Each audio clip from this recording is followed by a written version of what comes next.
आप हैं बिहार संवाददाता के साथ और मैं हूं मनोज चतुर्वेदी। क्या नियोजित शिक्षक 13 तारीख को विधानसभा का घेराव करेंगे या एसीएस के पाठक ने 3 बार की जगह 5 बार मौका देने का वादा कर दिया है, उनकी बातों को शिक्षक मान लेंगे या शिक्षक उस पर अड़े हैं कि हम ऑनलाइन नहीं ऑफलाइन परीक्षा देंगे, उस मांग को भी मनवा कर दम लेंगे। इन तमाम चीज़ों पर बात करने के लिए जदयू के प्रवक्ता हीमराज हमारे साथ हैं, उन्हीं से बात करते हैं। क्योंकि अगर बात की जाए तो सप्लीमेंट्री रिजल्ट ही नहीं जारी किया गया, जबकि आयोग के अध्यक्ष अतुल प्रसाद ने कहा कि 3rd फेज का जो परीक्षा है उसी को सप्लीमेंट्री परीक्षा समझा जाए। इसी मुद्दे पे बात करने के लिए हमारे साथ मौजूद है जेडीयू के प्रवक्ता हिमराज राम जी। हिमराज जी, क्या लगता है, अतुल प्रसाद ने तो कह दिया कि जो 3rd फेज का परीक्षा होने जा रहा है उसी को सप्लीमेंट्री परीक्षा समझा जाए, क्या कहेंगे आप?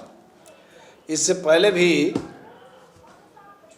अतुल बाबू का एक बयान जो लोगों के बीच में बड़ा चर्चा का विषय रहा, इस पर उन्होंने स्पष्ट तौर पर सारे नियम जो बनाए गए थे इससे संबंधित उसका खुलासा किया था उन्होंने।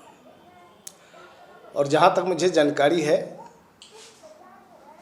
इस पर उन्होंने, हमें नहीं लगता कि कोई ऐसी बातें छोड़ दी हो जो भेग बना हुआ हो।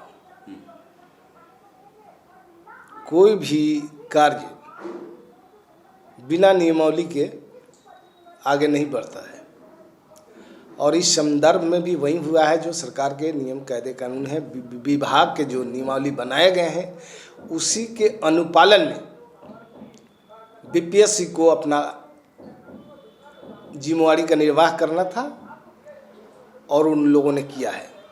तो फिर ये आरोप आप लोग पे लगाया गया और वो भी अतुल प्रसाद के द्वारा कि ब्यूरोक्रेट्स के तरफ से दबाव था जिसके वजह से ये फैसला लिया गया है। तो कहीं ना कहीं जो सप्लीमेंट्री रिजल्ट का नोटिफिकेशन में मेंशन था, अगर नहीं जारी करना, और ये भी अतुल प्रसाद का कहना कि ब्यूरोक्रेट्स के तरफ से दबाव था, तो क्यों शिक्षा विभाग जो है वो दबाव दे रही थी? देखिए, इससे अनावश्यक तूल नहीं दिया जाना चाहिए। भविष्य 14,000 का भविष्य अभी मैं बताता हूँ। ऐसी परिस्थितियां तब उत्पन्न होती है जब आगे बहाली की कोई संभावना नहीं, लगातार बहाली हो रही है। अभी तो आपने देखा कि 2 चरणों में बहाली हुई, अब तीसरे चरण की बहाली होने जा रही है, अगस्त तक 4थे चरण की भी बहाली होगी। तो इसमें वेटिंग लिस्ट का कोई जो है औचित्य नहीं रह जाता है और सप्लीमेंट्री रिजल्ट का भी कोई औचित्य नहीं रह जाता है।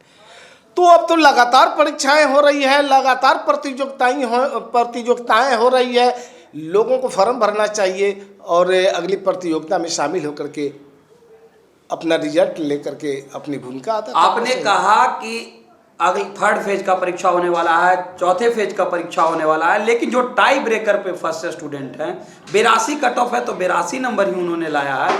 उम्र के वजह से वो असफल हो गए, जबकि नोटिफिकेशन में भी मेंशन किया गया था तो कि सप्लीमेंट्री रिजल्ट जारी किया जाएगा, फिर नहीं जारी किया जाना और इस तरीके का, मतलब अगर बात की जाए तो बहाना बनाना, ये तो कहीं ना कहीं छात्रों के भविष्य के साथ खेल हो रहा है। देखिए, कोई भी नियमावली बनाए जाते हैं तो छात्रों के हित में, राज्य की जनता के हित में, आम आवाम के हित में, और जिस उद्देश्य से बनाया जाता है उस उद्देश्य की पूर्ति हो, ऐसी मंशा होती है सरकार की।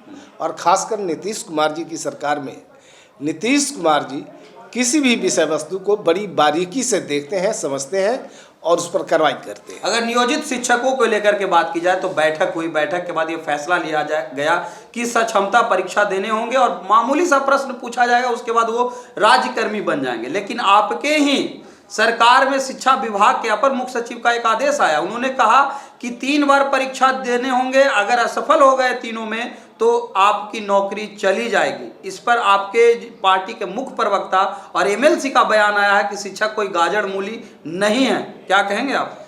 देखिए, अब तो सरकार ने 3 के बदले 5 बार परीक्षा का मौका दे रही है और इसे अच्छा मानना चाहिए। बाकी जो बातें हैं, नीतीश बाबू शिक्षकों के विरुद्ध में नहीं है, न किसी विरोधी मानसिकता से प्रेरित हैं, न कोई बदले की भावना से काम कर रहे हैं। उनकी भी मंशा है, उनकी भी नीयत है कि बिहार की आम आवाम को इसका फ़ायदा मिले, गांव के गरीबों के बच्चे जो सरकारी विद्यालय में पढ़ते हैं उनको अच्छी शिक्षा देने के लिए अच्छे शिक्षक बने, अच्छे शिक्षक और अच्छे माहौल का निर्माण हो, ये हमेशा इसके लिए वो प्रयासरत रहते हैं। और शिक्षकों को अच्छी सुविधा मिले, अच्छा माहौल मिले, ये भी वो प्रयास में रहते हैं। और हमेशा आपने देखा कि किस तरह से शिक्षकों के वेतन में वृद्धि की गई, उनके सुविधाओं में भी इजाफा किया जा रहा है, कोई कमी न रह जाए ऐसा मुख्यमंत्री जी कभी नहीं सोचते। क्या आपको क्या लगता है कि ये गलत है जब शिक्षक लोग प्रदर्शन करते हैं, अपनी हक की मांग करते हैं, तो क्या ये हक मांगना गलत है? आपको क्या लगता है? शिक्षकों को पढ़ाई के बजाय राजनीति में ज़्यादा दिलचस्पी लेना अनुचित है और इधर उधर के बहकावे में भी पढ़ना मुनासिब नहीं है।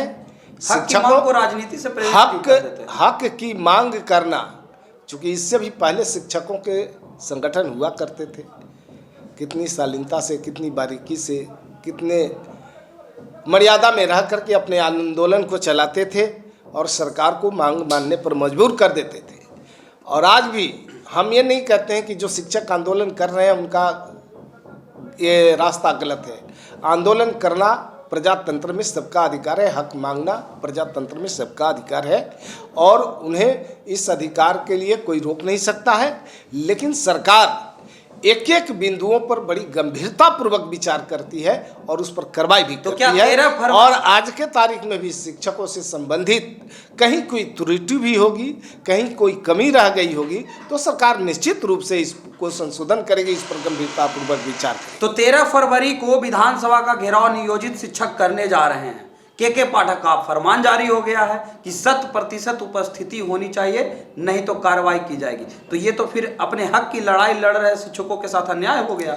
देखिए, सबसे बड़ी बात यह है कि के पाठक जी जब से आए हैं, दो चीजें हैं। उनके जो आदेश जारी किए गए, उनके विभाग के द्वारा, उनके द्वारा जो आदेश जारी किए गए, कोई जरूरी नहीं कि सभी जो जारी किए गए आदेश हैं वो गलत है।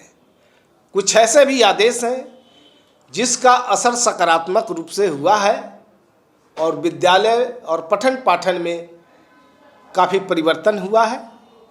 और कुछ ऐसे भी आदेश जारी किए गए हैं जिसके वजह से विवाद पैदा हुआ है, तनाव पैदा हुआ है। तो अगर जिन बिंदुओं पर विवाद है, तनाव बनी हुई है, वैसे सवालों को लेकर के गंभीरतापूर्वक पुनः विचार करने की ज़रूरत है।